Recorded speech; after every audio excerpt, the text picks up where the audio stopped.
ये Cessna plane कलाहारी desert के ऊपर से गुजर रहा था। इसमें बैठे 5 लोग अपनी जिंदगी का यादगार सफर कर रहे थे। जमीन पर वाइल्ड लाइफ और वीरान रेगिस्तान के नजारों को आसमान से देखना वाकई सिर्फ चंद लोगों को ही देखना नसीब होता है, पर इनका ये हसीन सफर जल्द ही इनकी जिंदगी का बदतरीन वाकया बनने वाला था। कलाहारी के बीचों बीच जहाँ इंसान का रहना इम्पॉसिबल है, वहाँ अचानक इनके जहाज में एक मसला हुआ और पायलट ने प्लेन को क्रैश लैंड करवा दिया। व्यूवर, साउथ अफ्रीका में एक वाकया Kalahari desert 9 lakh square kilometre के एरिया पर फैला दुनिया का छठा बड़ा डेजर्ट माना जाता है। ये अफ्रीकन सहारा की तरह इतना खुशक तो नहीं, इसी वजह से यहाँ 320 अलग अलग किस्म की वाइल्ड लाइफ बसती हैं, जिनमें शिकारी जानवरों की बात की जाए तो शेर, चीता और जंगली कुत्तों समेत अफ्रीकन हाथी भी शामिल हैं, जो अपने इलाके में किसी को भी बर्दाश्त नहीं करते। इस वाइल्ड लाइफ को देखने के लिए दुनिया भर से लोग साउथ अफ्रीका में डेजर्ट सफारी के लिए जाते हैं। ये डेजर्ट इतना बड़ा है कि इसको साउथ अफ्रीकन की 3 कंट्रीज आपस में शेयर करती हैं, जिनमें बोट्सवाना के पास कलाहारी डेजर्ट का सबसे बड़ा शेयर है।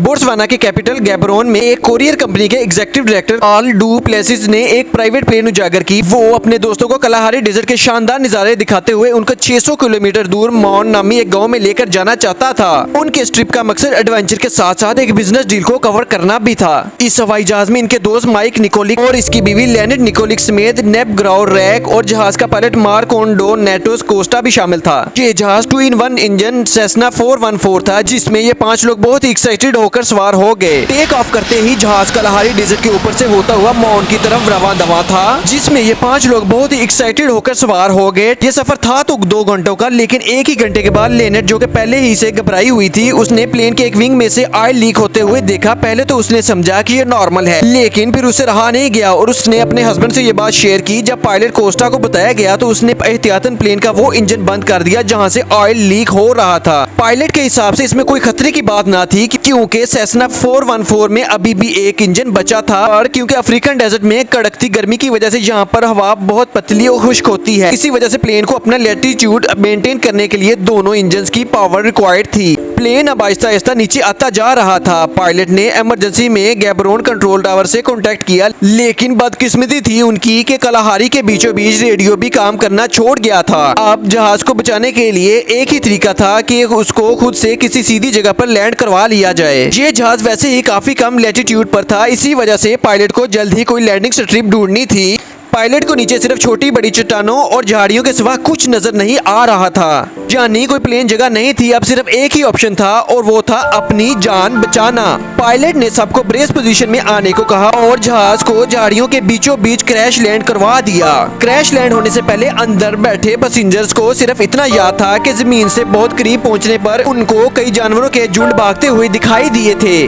चंद मिनटों में जब सबको होश आया तो चारों तरफ धुआं ही धुआं और आग थी। लेनेट का हाथ जल चुका था और नेब ग्राउर रैक की शायद लंग्स डैमेज हो चुकी थी, क्योंकि उसको सांस नहीं आ रही थी। पर सबने मिलकर नेब को प्लेन से बाहर निकाला और दरख्त के सहारे सीधा खड़ा कर दिया। इन दोनों के अलावा बाकी तीनों को कोई सीरियस चोटें नहीं लगी थी। अभी इन्होंने खुद को संभाला ही था कि प्लेन से लीक होने वाले ऑयल ने आग पकड़ ली और पूरा प्लेन एक जोरदार धमाके से ब्लास्ट हो गया।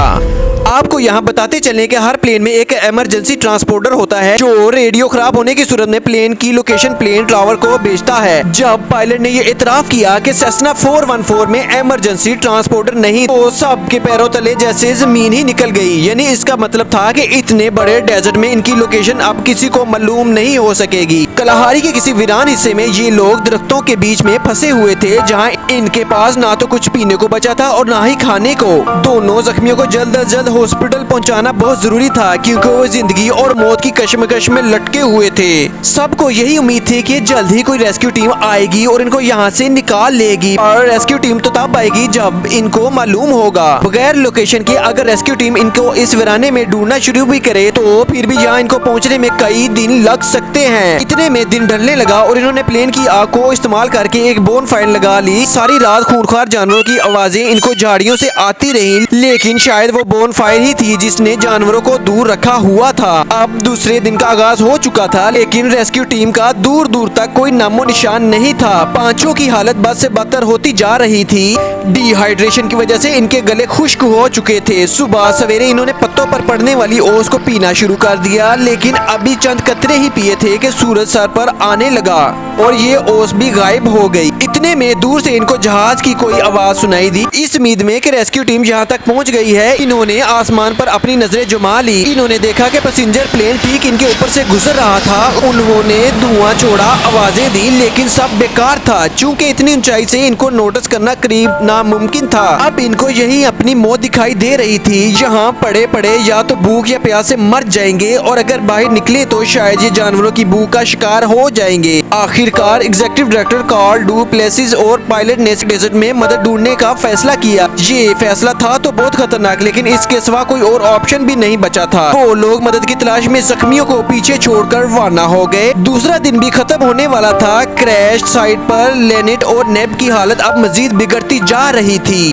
पूरा दिन आग बरसाने वाली गर्मी ने इनको मजीद डिहाइड्रेट कर दिया था। दूसरी तरफ कार्ल और पायलट को भी पूरा दिन चलते रहने के बाद भी पानी का कोई खास सुराग ना मिला था। दूसरे दिन की रात को अचानक बारिश हो गई, पर ये इतनी थोड़ी देर के लिए हुई थी कि क्रैश साइट वाले जख्मी किसी भी चीज में पानी इकट्ठा ना कर सके। 2 दिन गुजर चुके थे। कार्ल और पायलट कोस्टा हाल से बेहाल होते जा रहे थे और लगातार डेजर्ट और बुशेस में चलते जा रहे थे, लेकिन मजाल है कि इनको कोई इंसान नजर आए या फिर कोई पानी का जखीरा। अब इनको ये शक पड़ने लगा कि वो सही डायरेक्शन में भी जा रहे हैं या नहीं। दूसरी तरफ क्रैश साइट पर नेब को अब एक्सट्रीम डिहाइड्रेशन और डैमेज लंग्स की वजह से पैनिक अटैक्स पड़ना शुरू हो गए थे, क्योंकि वो पिछले 2 दिनों से सीधा खड़ा हुआ था। आखिरकार उसने अकेले ही जंगल में जाने का फैसला किया। वो थोड़ा ही आगे गया तो रात को पड़ने वाली बारिश का पानी एक दरख्त के सुराग में इकट्ठा हुआ पाया। ये मुश्किल से 1 गिलास भी पानी नहीं था कि जिसको सब शेयर करके पीते। तीसरा और चौथा दिन सब ने ऐसे गुजारा जैसे वो हिम्मत हार चुके हों और बस अपनी मौत का इंतजार कर रहे हों।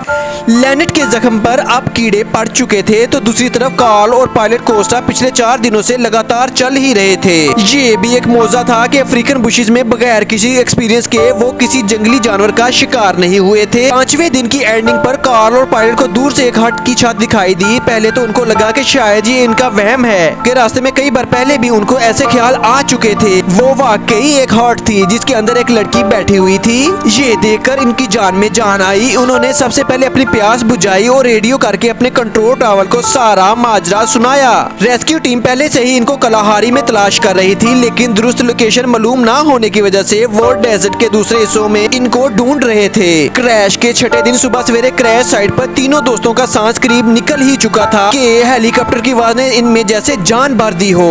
आखिरकार रेस्क्यू टीम क्रैश साइट पर पहुंच चुकी थी। इस प्लेन क्रैश में बचने वालों का कहना है कि मौत से सिर्फ सेकंड पहले रेस्क्यू टीम का वहां पहुंचना किसी मौजे से कम हरगिज नहीं है। कार्ल और पायलट कोस्टा का अपने दोस्तों को छोड़कर मदद के लिए निकलना वाकई एक अच्छा फैसला साबित हुआ। इस हादसे में शामिल सारे ही लोग बच गए, लेकिन बदकिस्मती से 2 सालों के बाद पायलट एक और प्लेन क्रैश में अपनी जान खो बैठा। तो व्यूअर्स, उम्मीद है कि एजमिल ऑफिशियल की वीडियो आप लोग भरपूर लाइक और शेयर करेंगे। तो फ्रेंड्स, मिलते हैं नेक्स्ट वीडियो में। अपना ख्याल रखिएगा। अल्लाह हाफिज।